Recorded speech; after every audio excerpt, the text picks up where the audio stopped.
Rp50.000. Ini kalau dibawa ke kafe cuman bisa secangkir kopi. Habis kopinya, habis nikmatnya. Tapi kalau 50.000 ini kita bawa ke program infak cetak hufaz. Hufaz itu artinya para penghafal Quran, bisa mencetak 23 juta penghafal Quran. Bisa untuk meningkatkan taraf hidup guru yang ada di rumah pondok penghafal Quran. Dan yang terpenting, insya Allah bisa jadi mesin amal soleh yang akan mengalirkan pahala jariah, mengalir sampai akhirat. Saya mengajak kepada seluruh jamaah dimanapun berada, bapak, ibu, abang, kakak, adik, mari kita surgakan Indonesia dengan sama-sama mendukung, mendoakan, berkontribusi dan bergabung ke program infak cetak hufaz para penghafal Quran.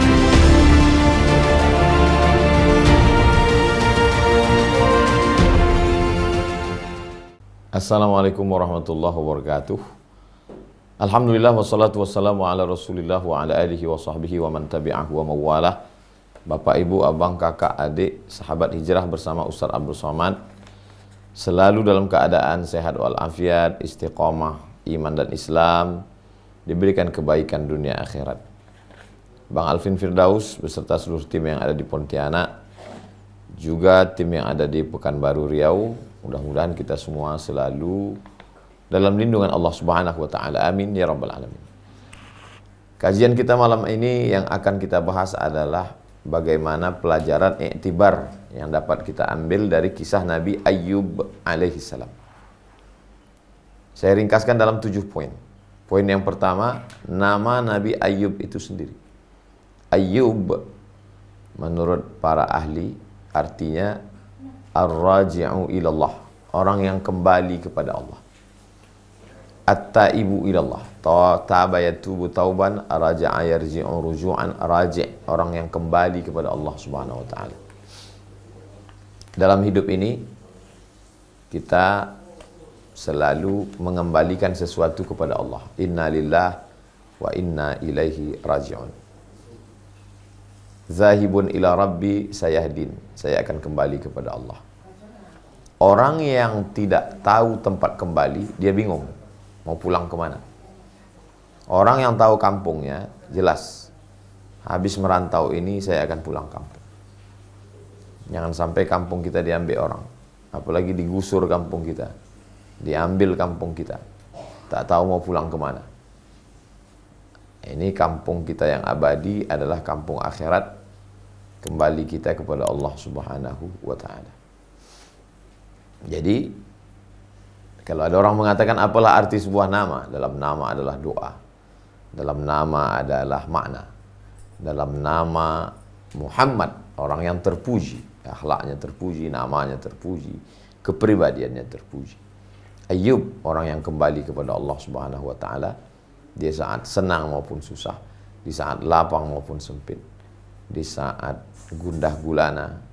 Karena hidup ini seperti naik perahu yang terkadang ada ombaknya, ada angin topannya, ada puting beliungnya. Di saat angin tenang, kita kembali kepada Allah. Kita katakan, alhamdulillah, anginnya tenang, udaranya cerah, ombaknya. Di saat dalam keadaan susah sempit, juga kita katakan, innalillah, semua datang dari Allah Subhanahu wa ta'ala. Semua ini ujian kepada Allah. Jadi dibalik nama Nabi Ayyub alaihi salam, bagaimana mengembalikan segala sesuatu kepada Allah Subhanahu wa ta'ala. Itulah beda orang yang beragama dengan tidak beragama. Ada orang menganggap kalau dia beragama, hidupnya tenang, tidak ada ujiannya. Nah, itu keliru. Nabi-nabi itu orang paling dekat dengan Allah, tapi hidupnya juga penuh dengan ujian dan cobaan. Bedanya orang yang taat dengan orang tidak taat. Kalau orang tidak taat dapat nikmat, sombongnya luar biasa karena dia tidak bertuhan. Tapi kalau orang yang taat, saat dapat nikmat dia rendah hati. Dia katakan ini dari Allah, ini pujian dari Allah. Orang yang bertuhan saat dia dalam keadaan susah, dia mengatakan saya sedang diuji oleh Allah. Semuanya datang dari Allah dan akan kembali kepada Allah. Senang datang dari Allah dan akan diambil oleh Allah. Susah pun datang dari Allah dan akan kembali kepada Allah. Saya ini milik Allah. Lillahi ma fis samawati wa ma fil ardh. Apa yang ada di langit, apa yang ada di bumi milik Allah. Ayub, saya akan kembali kepada Allah. Orang yang kembali kepada Allah dalam senang maupun susah. Itu sekilas nama Ayub alaihissalam. Bagaimana Nabi Ayub alaihissalam? Mana pernyataan bahwa dia seorang nabi? Bisa dibuka dalam surat Al-An'am.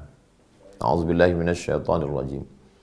Wa Nuhan hadaina min qablu wa min dzurriyyatihi, dan dari keturunan Nabi Nuh, Daud, wa Sulaiman, wa Ayyub, wa Yusuf, wa Musa, wa Harun. Wa kadzalika najzil muhsinin. Jadi beliau adalah salah satu dari nabi, rasul, utusan Allah Subhanahu wa taala. Nabi diambil dari kata naba. Naba artinya berita yang besar. Nabi orang yang membawa berita yang besar. Rasul diambil dari kata arsala yursilu rasulan, irsalan. Rasulun, orang yang diutus. Rasulullah, utusan Allah Subhanahu wa taala dari Allah kepada umat manusia. Kenapa cuma 25 nabi dan rasul yang kita yakini? Kita meyakini lebih banyak daripada itu. Adapun 25 dari Nabi Adam sampai Nabi Muhammad SAW, itu yang disebutkan di dalam Al-Quran. Dan salah satu yang disebutkan dalam Al-Quran itu adalah Nabi Ayyub alaihissalam. Tidak ada ikhtilaf di antara ulama bahwa beliau adalah salah seorang nabi, pembawa berita, rasul, utusan Allah kepada umat manusia. Di antaranya adalah Bani Israel, karena beliau termasuk daripada keturunan Nabi Yakub alaihissalam. Tapi katanya Nabi Nuh, kok Nabi Yakub? Nabi Nuh turun kepada Nabi Ibrahim, Nabi Ibrahim turun ke Nabi Ishak, Nabi Ishak turun kepada Nabi Yakub. Keturunan Nabi Yakub salah satunya adalah Nabi Ayyub alaihissalam. Jadi kalau dilihat turunan atasnya Adam, turunan agak bawah dikit Nuh, turunan lagi ke bawah Ibrahim. Dari Ibrahim cabang 2, Ismail itu menurunkan Nabi Muhammad SAW. Ishak, inilah para nabi-nabi seperti Nabi Musa, Nabi Isa, termasuklah Nabi Ayyub alaihissalam. Jadi kalau ada orang bangga, oh kami ini keluarga, kata orang Yahudi, banyak nabi-nabi di antara kami. Satu sisi kemuliaan, tapi satu sisi juga adalah menunjukkan penyakitnya kronis. Alhamdulillah yang ke rumah kami ini banyak dokter, Pak Ustadz, dokter spesialis jantung, dokter jantung koroner, dokter spesialis diabetes, dokter spesialis kulit. Hebat berarti rumah itu banyak dokter datang. Tapi di sisi lain, itu berarti rumah itu banyak penyakitnya. Kalau di rumah kita mungkin dokter umum saja, mantri dari puskesmas sudah cukup. Lebih kurang begitu gambarannya. Memang dilebihkan dia. Banyak nabi-nabinya. Tapi penyakitnya juga luar biasa. Itu terjadi pada Bani Israel. Tapi, walau bagaimanapun, Nabi Ayyub alaihissalam diyakini oleh Yahudi, diyakini oleh Nasrani. Nanti kalau keluar suatu film Nabi Ayyub, jangan serta-merta kita tonton karena ada banyak versi. Sama seperti Nabi Musa alaihissalam, sama seperti Nabi Ibrahim. Keluar filmnya, ternyata yang memproduksi adalah dari kalangan Yahudi atau Nasrani. Nah, itu versi mereka, jangan kita tonton. Lalu kenapa Nabi Muhammad SAW menceritakan tentang nabi-nabi itu? Nabi Muhammad kedatangannya mensucikan. Karena di antara sifat Nabi maksum. Mensucikan nabi-nabi yang dinodai sejarahnya. Ada nabi yang dituduh berzina, ada nabi yang dituduh mabuk, ada nabi yang dituduh mengambil istri orang. Itu diceritakan dalam kitab-kitab mereka. Maka datanglah Nabi Muhammad SAW mensucikan nabi-nabi itu. Oh, jadi jangan katakan, oh ini nabi yang terakhir copy paste aja. Kalau nabi yang terakhir itu copy paste, berarti riwayatnya sama saja. Kedatangan Nabi Muhammad SAW menceritakan kisah nabi-nabi sebelumnya dengan mengkritisi berbagai macam tuduhan miring terhadap nabi-nabi itu. Meluruskan kembali sejarah. Maka yang diceritakan Nabi Muhammad SAW dalam Al-Quran lebih detail, lebih lengkap. Ambil contoh Nabi Isa alaihissalam. Satu dalam surat Ali Imran, ahli keluarga. Imran punya istri bernama Hannah. Hannah punya anak bernama Maryam. Maryam punya anak bernama Isa alaihissalam. Lengkap detail tentang Nabi Isa. Satu lagi setelah surat Al-Kahfi, surat Maryam. Bagaimana detailnya kelahiran Nabi Isa, selengkap-lengkapnya. Masa yang copy paste lebih lengkap daripada naskah asli? Nah, itu. Jadi banyak tuduhan-tuduhan itu mesti dibantah dengan pemikiran. Ilmu dibantah dengan ilmu, argumen dibantah dengan argumen. Emosional tidak menyelesaikan masalah. Kedatangan Nabi Muhammad SAW menceritakan nabi-nabi yang sebelumnya, meluruskan sesuatu yang menistai kepribadian para nabi, melecehkan, menodai. Maka Nabi Muhammad SAW mensucikan agama ini, menyempurnakannya. Al-yawma akmaltu lakum dinakum. Hari ini kusempurnakan agama kamu. Wa atmamtu alaikum ni'mati. Kusempurnakan nikmatku. Wa raditu lakumul Islam madina. Aku ridhai bagi kamu agama Islam sebagai agama kamu. Yang ketiga, Nabi Ayub alaihissalam, wa kadzalika najzil muhsinin. Dia termasuk orang yang ihsan. Maqam yang paling tinggi ihsan. Iman, Islam, ihsan. Orangnya muhsin. Jamaknya muhsinun. Jadi objek muhsinin. Wa kadzalika najzil muhsinin. Demikianlah kami beri balasan kebaikan kepada orang yang sudah sampai pada maqam ihsan. Nabi Ayub sampai ke level itu. Keluarganya sakinah mawaddah warahmah. Anak-anaknya soleh dan solehah, sehat-sehat. Kebunnya subur, ternaknya melimpah ruah, rezekinya banyak. Balasan dari Allah SWT atas kebaikannya. Tapi di sisi lain itu juga ujian. Nah, ini perlu kita luruskan mindset pikiran kita. Kita selalu mengatakan kalau punya anak, punya istri, punya keluarga, punya rumah, punya kebun, punya harta, nikmat. Kalau sakit, kalau mati, kalau rugi, kalau miskin, kalau susah, laknat. Tidak begitu cara pandangnya. Anak ujian. Innama amwalukum wa auladukum fitnah. Sesungguhnya harta kamu dan anak kamu adalah ujian. Walanabluwannakum bisyai'in. Kami akan menguji kamu. Wa balawnahum bil hasanati was sayyi'at. Kami uji kamu dengan hasanat yang baik-baik. Popularitas, viral, ujian. Jadi pejabat diberikan amanah jabatan, ujian. Jadi orang kaya banyak harta, ujian. Ganteng, ujian. Jadi nabi-nabi itu ceritanya itu adalah ujian. Kebetulan ada anak muda dapat ganteng, ujian Nabi Yusuf alaihissalam. Kebetulan jadi raja, jadi presiden, jadi bupati, jadi camat, jadi kepala daerah, ujian Nabi Sulaiman alaihissalam. Lihatlah bagaimana Nabi Sulaiman ketika diuji dengan jabatan. Tidak ada semut yang terinjak. Nabi Sulaiman jalan, dia katakan berhenti, stop. Kenapa? Karena saya dengar ada panglima semut berkata, udkhulu masakinakum. Wahai semut-semut, semuanya kamu masuk sarang. Kenapa? Karena pasukan Sulaiman akan datang, awas terinjak perut kamu. Jadi kalau jadi pemimpin itu amanah, hanya secuil kekuasaan yang digunakan Allah. Jangan sampai ada rumah semut yang terganggu. Jangan ada perut semut yang pecah. Apalagi rumah rakyat, apalagi kampung rakyat, apalagi milik orang. Kita akan dituntut di hadapan Allah Subhanahu wa taala. Jangan sampai kita ambil mata pencaharian orang. Jangan sampai kita zalimi orang. Ittaquz zulma, takutlah pada perbuatan zalim. Fa inna zulma zulumatun yaumal qiyamah. Karena perbuatan zalim akan menjadi kegelapan pada hari kiamat. Kalau menang, kalau terpilih nikmat, kalau kalah laknat. Belum tentu. Nah, jadi memahami itu dalam kacamata bingkai ini semuanya ujian. Kalau begitu cara kita memandang ujian, insya Allah kita akan selamat. Makanya saat dapat jabatan, seperti ucapan Nabi Sulaiman alaihissalam, hadza min fadli rabbi.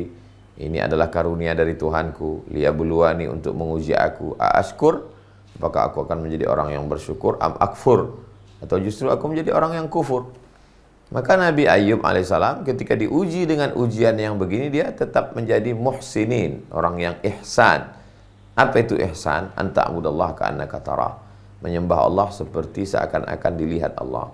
Fa illam takun tarah, kalau tidak merasa melihat Allah, tidak bisa melihat Allah, fa innahu yarak, rasakanlah Allah melihat engkau.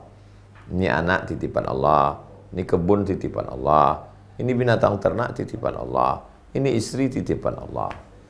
Dia tidak menjadi angkuh, tidak sombong. Ini anak saya, ini keluarga saya. Karena saya hebat manajemen ekonomi, ini jabatan saya. Apa beda kita dengan orang ateis? A, tidak, T, Tuhan. Is, keyakinan. Orang yang meyakini tidak ada Tuhan. Na'udzubillah. Orang yang bertuhan, ketika dia mendapat nikmat, dia katakan, hadza min fadlillah. Ini karunia dari Allah. Dia beluani untuk menguji saya. Nabi Ayub tidak sedikit pun sumbing imannya. Ketika mendapatkan nikmat itu, dia tetap bersyukur, dia tetap baik, dia tetap beradab, dia tetap berakhlak, dia tetap memuji, dia tetap mengagungkan, dia tetap memuliakan Allah. Dia sadar bahwa diri dia adalah makhluk yang diciptakan. Sedangkan yang menciptakan adalah Al-Khaliq, Allah Subhanahu wa taala. Memahami bahwa semua kenikmatan adalah ujian. Sehat ini ujian, sakit juga ujian. Banyak orang yang lulus ujian sakit, ujian sehat banyak yang tidak lulus. Harta ujian, miskin juga ujian. Yang lulus banyak ujian miskin. Pas dikasih ujian harta, lupa. Kenapa si Anu itu masuk penjara? Ya, korupsi. Yang korupsi itu kan orang yang punya harta. Yang korupsi kan orang yang punya jabatan. Orang yang nggak punya jabatan, apa yang mau dikorupsi? Makanya banyak ketika menjadi rakyat jelata, lulus. Ketika menjadi penguasa, tidak lulus. Dulu waktu masih kos-kosan, tinggal di rumah kos, makan pagi nggak sarapan, pergi ke kampus, meneriakkan slogan reformasi, lulus. Setelah 20 tahun berganti, zaman, rezim berubah, duduk di parlemen, tidak lulus. Jadi ketika jadi mahasiswa, lulus. Ketika berteriak unjuk rasa di jalan, lulus. Ketika diberikan betul tempat itu, ternyata tidak lulus. Berapa banyak orang seperti itu. Ketika belum ada jabatan, lulus. Setelah dapat, justru tidak lulus. Ketika belum ada harta, lulus, sabar, zikir, sholat. Ketika sudah harta, angkuh, sombong, berhenti sholat, muncul takburnya, muncul angkuhnya, muncul sombongnya. Itulah manusia. Dan ulama tidak pernah berhenti menyampaikan itu. Selama manusia itu masih berotak, berakal, berhati, berfikiran, selama di badannya itu masih mengalir darah, urat, dan nadi, jantung, ya tetap kita sampaikan. Afala ta'qilun, kenapa tidak berpikir? Kecuali nanti manusia ini udah berubah jadi transformer, jadi robot semua. Barulah kita berhenti, karena mereka tidak khitab. Ayat Quran, hadis itu tidak lagi kepada mereka. Yang ketiga, ujian yang diberikan Allah Subhanahu wa taala kepada Nabi Ayub alaihissalam, ujian dalam bentuk meninggal anaknya. Imannya tetap kuat. Habis semua harta dengan kebun, dengan ternaknya. Menurut satu riwayat, itulah yang disebut dengan musibah likuifaksi yang terjadi beberapa tahun menimpa saudara kita yang ada di Palu. Saya sampai ke Palu membawa bantuan. Seminggu sebelum kejadian saya di Palu, sepekan setelah kejadian saya datang lagi bawa bantuan. Pohon kelapa bergeser. Pohon kelapa yang ditanam orang bergeser ke tanah orang lain. Rumah-rumah bergeser. 10-20 meter ke bawah tanah itu bergerak, hilang ditelan bumi. Ternak mati, kebun kering, anak meninggal. Semua anaknya meninggal. Semua ternaknya mati. Semua kebunnya hilang. Puncaknya adalah sakit kulit. Ada orang ketika ternak hilang, sabar. Ketika kebun hilang, sabar. Pas anak hilang, error. Anak hilang, kebun hilang, ternak hilang, sabar. Karena itu ekstern, di luar diri. Tapi begitu kena di badan, mulai. Dia 4. Anak, kebun, ternak, kulit badannya. Dia tetap tegar. Tidak goncang imannya. Makanya ketika Nabi ditanya, Man asyaddun nasi bala'an? Siapa orang yang bala ujiannya paling keras ya Rasulullah? Kata Nabi SAW, Al-Anbiya, yang paling keras ujiannya adalah Nabi-Nabi. Summal amsal fal amsal. Kemudian di bawah itu. Wali-wali itu ujiannya luar biasa. Diusir, dibunuh, dicaci maki, disumpah serapah. Jadi kalau kita lihat, sebutlah ulama-ulama bagaimana ujiannya. Hadratus Syekh Hasyim Asy'ari, bacalah biografinya. Bagaimana ditangkap dalam perjuangan. Panglima Besar Jenderal Sudirman. Tuduhan-tuduhan sesat terhadap Kiai Haji Ahmad Dahlan menghadapi tahayul bid'ah dan khurafat. Bagaimana yang dihadapi oleh ulama sebelum itu Syekh Yusuf Al-Makassari. Bagaimana Syekh Abdul Somad Al-Falembani meninggal ketika mendengar berita bahwa saudara-saudara di Kedah, Malaysia diserang oleh pasukan Siam Thailand. Terbang langsung ke sana. Bukan terbang naik pesawat, melewati laut Sumatera, menyeberang Selat Malaka sampai ke Semenanjung, berperang, meninggal, makamnya di Patani, Thailand. Menulis kitab Fadailul Jihad. Beliau orang tasawuf, tarekat Samaniyah, seorang mursyid, faqih. Nah, ini adalah bagian dari ujian yang diberikan Allah Subhanahu wa taala. Nabi Ayub alaihissalam, kedua-dua ujian itu dia hadapi, dia lulus dua-duanya. Ada orang diuji miskin lulus, uji kaya nggak lulus. Ada orang pas diuji kaya lulus. Bangun masjid, beri santunan, fakir miskin, anak yatim, dermawan. Begitu bangkrut, mabuk, nggak kuat menghadapi. Dulu dihormati orang, dulu disanjung orang, dulu dimuliakan orang, sekarang dihina orang, tak dihormati orang, nggak siap mental. Akhirnya mabuk, sakau. Beliau tidak. Saat miskin, saat kaya bersyukur, saat miskin bersabar. Itulah Nabi Ayub alaihissalam. Lalu kemudian pelajaran yang keempat, akhlak, adab Nabi Ayub alaihissalam. Tidak sekalipun Nabi Ayub berdoa mengadu kepada Allah. Ya Allah, ternakku mati, kebunku mati, anakku mati, aku kena penyakit kulit. Gak ada. Satu-satunya ayat yang bercerita tentang Nabi Ayub berkeluh kesah kepada Allah, perhatikan bunyinya baik-baik. Buka nanti surat Sad ayat 42. Buka nanti surat Al-Anbiya ayat 83, mohon maaf. Surat Al-Anbiya ayat 83. Anni, sesungguhnya aku, massaniyad dur, aku kena penyakit. Dur, sesuatu yang mudarat. Dia tidak sebut nama penyakitnya. Aku terkena, tersentuh. Anni massaniyad dur. Bahasanya lembut sekali. Dia tidak katakan ana musab bil marad, saya kena penyakit, enggak. Aku tersentuh oleh sesuatu yang memudaratkan. Bagaimana kabar kamu? Saya sakit Pak Ustaz. Ya enggak. Kamu bagaimana? Anni massaniyad dur. Aku disentuh oleh sesuatu yang tidak menyenangkan. Wa anta arhamur rahimin. Engkau maha penyayang di antara yang sayang. Enggak ada dia bilang sembuhkan aku, sehatkan aku kan nabi kok kena penyakit. Ya Allah, tolong, enggak ada. Anni massaniyad dur wa anta arhamur rahimin. Aku disentuh oleh sesuatu yang memudaratkan. Engkau maha pengasih penyayang di antara kasih dan sayang. Seperti kata sindiran. Misalnya ada tetangga kita, dia lagi nggak punya uang, terus datang ke tetangga sebelah. Kalau yang kurang adab, dia katakan, aduh saya udah nggak makan 3 hari, kasihlah saya duit.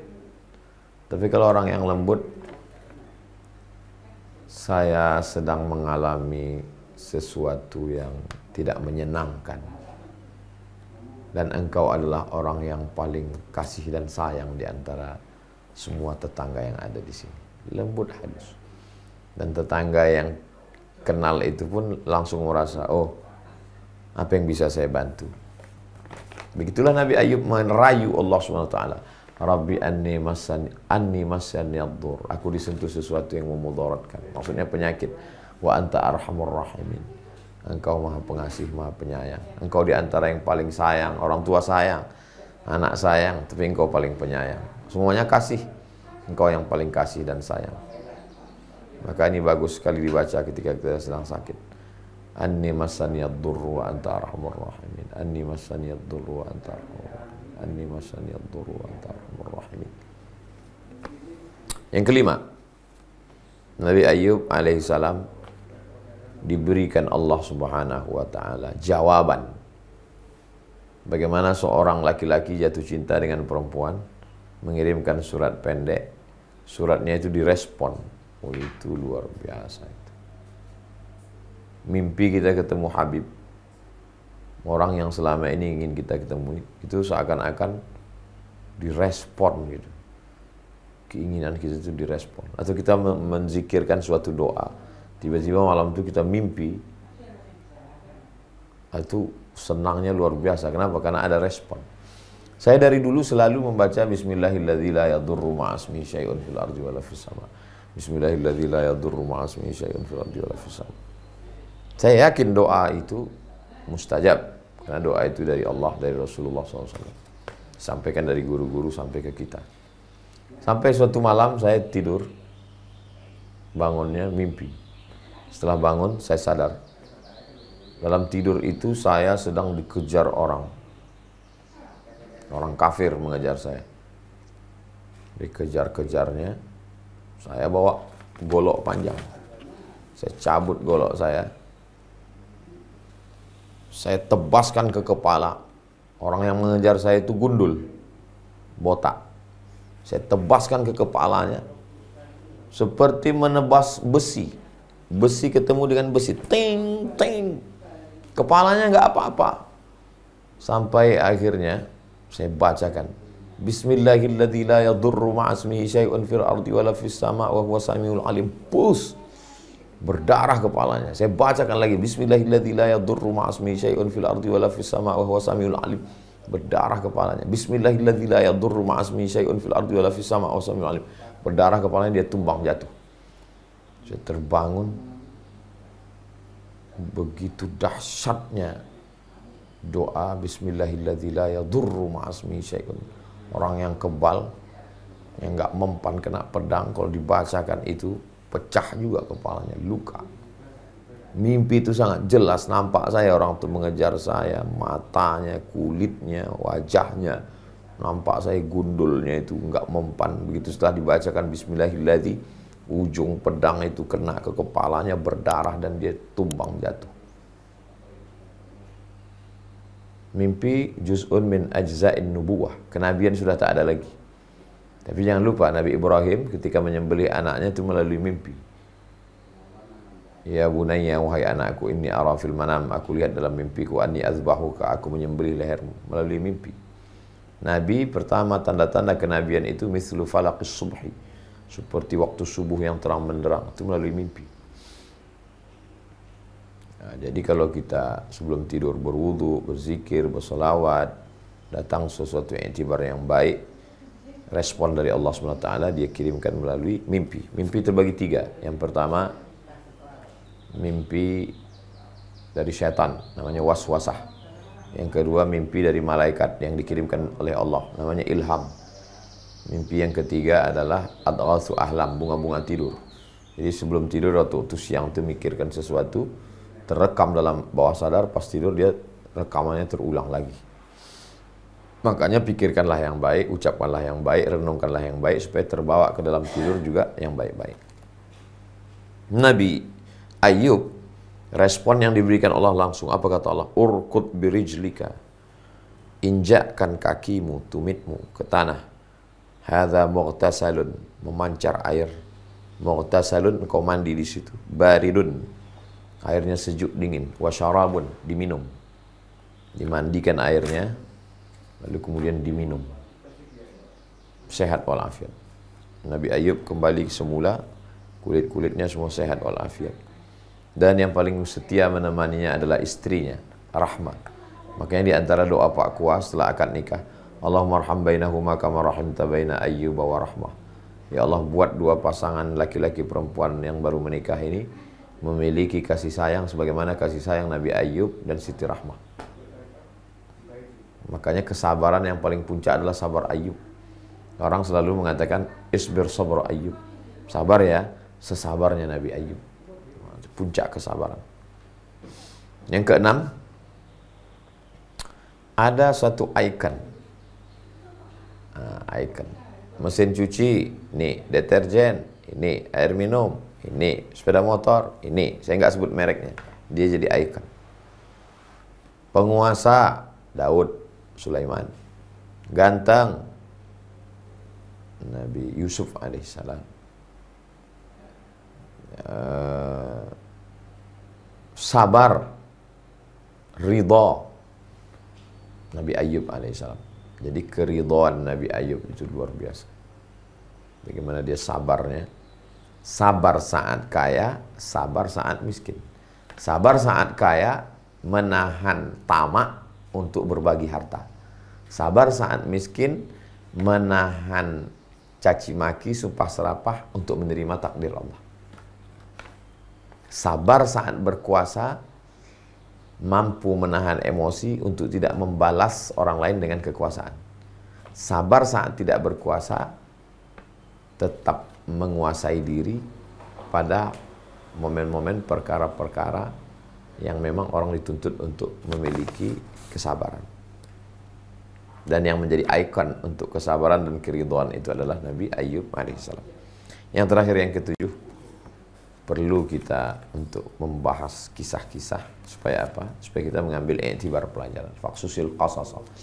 Orang yang sedang hanyut, dia merasa dialah yang paling parah. Orang yang sedang hanyut semua dia tarik. Jangankan bambu, jangankan kayu, rumput yang lapuk pun dia tarik. Namanya juga sedang hanyut. Orang yang dalam kesulitan, kesusahan, dia merasa dia yang paling sulit, Tuhan tidak adil, kenapa begini, kenapa begini, kenapa begini. Makanya buka Al-Quran, baca terjemahnya. Termasuklah kajian kita ini, mudah-mudahan memberikan, kata orang Melayu, setawar sedingin. Dingin hati kita. Oh, sedang orang selevel Nabi Ayub aja begitu ujiannya. Sedang orang yang imannya sehebat Nabi Musa aja begitu ujiannya. Sedang orang yang setinggi itu kedudukannya Nabi Muhammad SAW aja begitu. Apalagi saya yang bukan apa-apa dan bukan siapa-siapa. Jadi kalau begitu kita memahami, insya Allah kesabaran itu ditumbuhkan dengan pikiran, kesabaran itu ditumbuhkan dengan hati. Pikiran dan hati itu menerima maklumat, informasi dari telinga, inna sam'a, dengar, wal basar, lihat, wal fuad, renungkan dan pikirkan. Kita sudah dengar tentang Nabi Ayub, kita sudah baca tentang Nabi Ayub, sekarang dia masuk ke hati kita, masuk ke pikiran kita.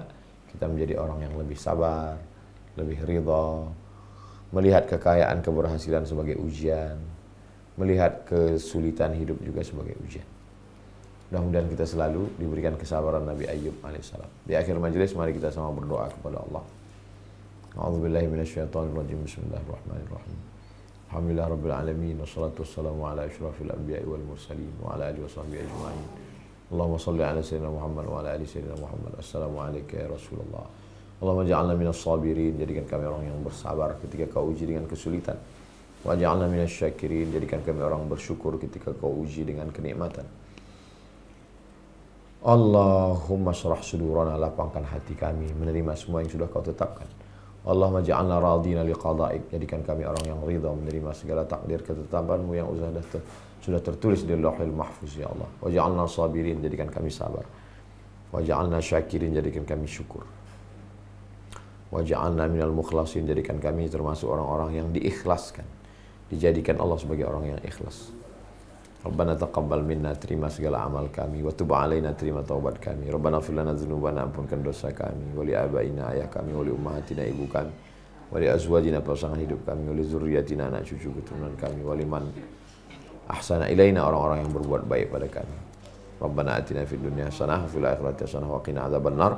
Wa sallallahu ala sayyidina Muhammad wa ala alihi wasallam, walhamdulillahi rabbil alamin. Terima kasih Bang Alvin Firdaus beserta seluruh tim. Begitu juga dengan tim yang ada di Riau, Bapak, Ibu, Abang, Kakak, Adik, sahabat hijrah bersama Ustaz Somad, semuanya. Kita tidak pernah berpisah karena kita selalu bersama dalam doa, dalam zikir, dalam munajat, dalam sujud, kita selalu saling mendoakan. Berkah selalu, sukses. Assalamualaikum warahmatullahi wabarakatuh. Rp50.000. Ini kalau dibawa ke kafe cuman bisa secangkir kopi. Habis kopinya, habis nikmatnya. Tapi kalau 50.000 ini kita bawa ke program infak cetak hufaz. Hufaz itu artinya para penghafal Quran, bisa mencetak 23 juta penghafal Quran. bisa untuk meningkatkan taraf hidup guru yang ada di rumah pondok menghafal Quran. Dan yang terpenting, insya Allah bisa jadi mesin amal soleh yang akan mengalirkan pahala jariah, mengalir sampai akhirat. Saya mengajak kepada seluruh jamaah dimanapun berada, bapak, ibu, abang, kakak, adik, mari kita surgakan Indonesia dengan sama-sama mendukung, mendoakan, berkontribusi dan bergabung ke program infak cetak hufaz para penghafal